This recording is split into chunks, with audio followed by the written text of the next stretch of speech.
a 165-page court filing that specifically details a mountain of evidence and testimony against Donald Trump. The laptop from hell was from Russia. And I said it wasn't from Russia, it was from Hunter. And I never got an apology, so I'm sort of waiting. I'd love to do 60 Minutes. I do everything. Picture this. It's Christmas at the White House. Trump's on the phone with Pence, not spreading holiday cheer, but trying to squeeze an election flip. Spoiler alert, Pence wasn't having any of Santa Trump's special gifts. Let's unwrap this political present, shall we? You had ill will toward lying? Pinocchio will appear foolish in comparison to Trump's upcoming move. What on earth could possibly motivate Trump's unwavering buddy, Mike Pence, to show some courage? It seems even humans have limitations, so be it. Recall when Mike Pence was the devoted puppy of Trump. Is he always obeying and waving his tail? Fasten your seatbelts, because this cute little puppy has just mastered the art of barking back. The latest report reveals Trump's persistent efforts to force Pence to reverse the election results. The situation is reminiscent of observing a kid's meltdown when denied ice cream for breakfast, only that this particular toddler possessed nuclear codes. During a Christmas phone call, Trump's level of desperation reached new heights. You can't have holiday cheer if you attempt to persuade your vice president to betray you. In his boundless wisdom, Trump implied that Pence had the power to alter the result of the election. When I want to change my weight, I can just move the numbers on the scale. God, it were that simple, Donnie. Realized he was going to lose. He made up these claims of fraud. He called governors and election officials. He hammered Mike Pence. He deliberately spread lies. Joe or Kamala to run a lemonade stand anywhere, would you?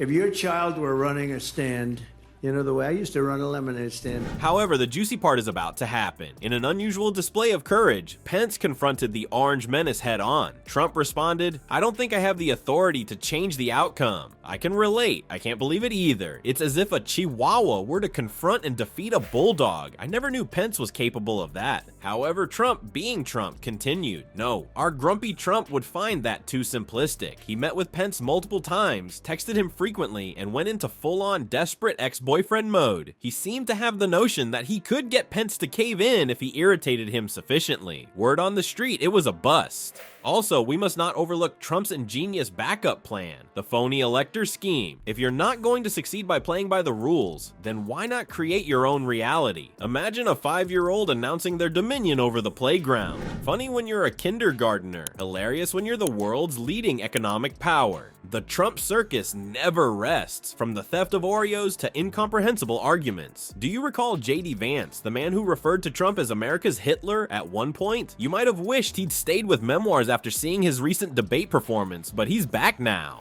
As if he had never been fact-checked before, Vance strode confidently onto the debate stage, looking as shiny as a greased-up pig at a county fair. It showed, man, he began to spew his ridiculous ideas at a rate that Trump can devour a bucket of KFC. To begin, according to Vance, Trump peacefully handed over power. I am the Queen of England, by the way. A polite, see ya later. It might be as simple as starting an uprising in Vance's universe. However, that's not all. Additionally, Vance stated that Trump saved Obamacare. Where was it saved? Being overly efficient? Is it too popular? Saying that the captain of the Titanic saved the ship by colliding with that iceberg is like saying that. But when you thought it couldn't get more ludicrous, Vance tossed out his plan to reduce school shootings, installing more secure doors and windows. It seems that the issue isn't with the guns, but with those weak doors. JD, what comes next? Using larger umbrellas to combat climate change? Winner of the election, Pence was like, "Keep your head up," and Trump was like, "I'm gonna put your head up in a noose."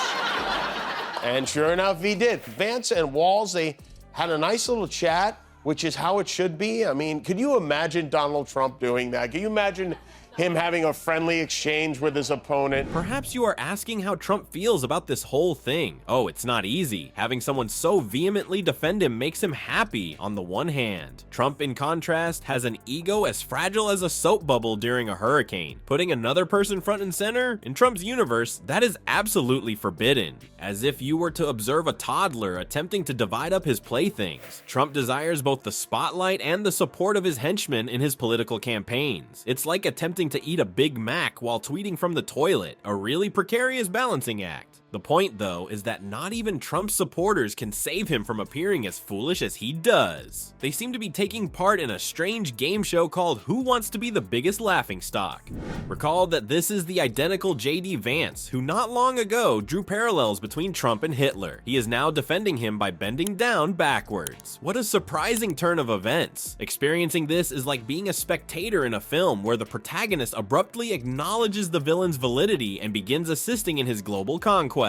You'd think Trump would be ready to defend himself after all this commotion. Actually, he's occupied with tantrums and evading interviews as if they were subpoenas. The orange monster we all love is back at it, and this time he's packing his bags and heading home.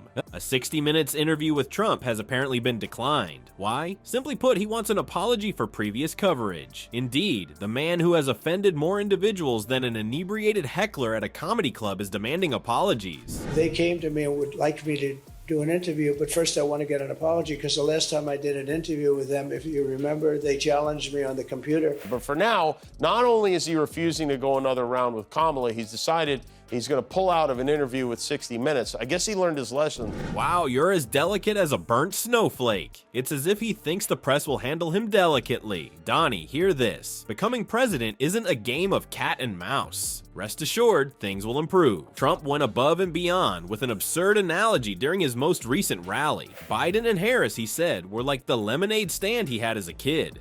Yes, that's correct. Trump claims that they are incapable of managing even a small business, much less the nation. Is Trump's recollection deteriorating at the same rate as his hair? Is he just out of insults, though? Whatever the case may be, he is obviously exhausting all possible metaphorical resources. At the same time, ex-RNC chairman Michael Steele is raising the red flag, and he's advising Republicans to get up your ass and overwhelm the ballot box this November. Apparently, the Republican Party is attempting to use a squirt gun to put out a trash fire. All the best with that. It's amusing to see, but in the end, it's like watching a cat attempt to herd mice. It was a masterclass. I think it was a masterclass. JD really did a good job. JD was so good last night. I thought JD did a great job. He was great. J.D. Vance managed to present himself as polite, polished. He even had some jokes. Like when he said that Trump peacefully handed over power. That was hilarious. Listen up, because I have some juicy information that will break the bank. Despite having a net worth of $4.3 billion and ranking 319th in America for richest person, Trump received a dismal 1 out of 5 for philanthropy. You can't be a man of the people and steal White House cookies at the same time. That's just not right. Apparently, Trump isn't much of a giver when it comes to charitable giving. Let us, however, examine Trump's 60 Minutes outburst in further detail. He allegedly refused when they suggested fact-checking in real time during the interview. What would it be like? Like a vampire in direct sunlight, Trump would likely collapse in the face of instant fact-checking. His fear is understandable. Truths are Trump's Achilles heel, after all. The comparison to a lemonade stand should also be considered. This is pure Trump. He uses ridiculous analogies to deflect attention from important matters. His life is like a reality show where he treats everything, even his childhood businesses, like a competition. He will soon be likening diplomacy on a global scale to a game of marbles. However, you can't help but wonder, is Trump losing touch with reality, or is he plotting something bigger? Mom, outside of my house in Queens, I'd run. There weren't that many people walking in front of the stand, but I ran it.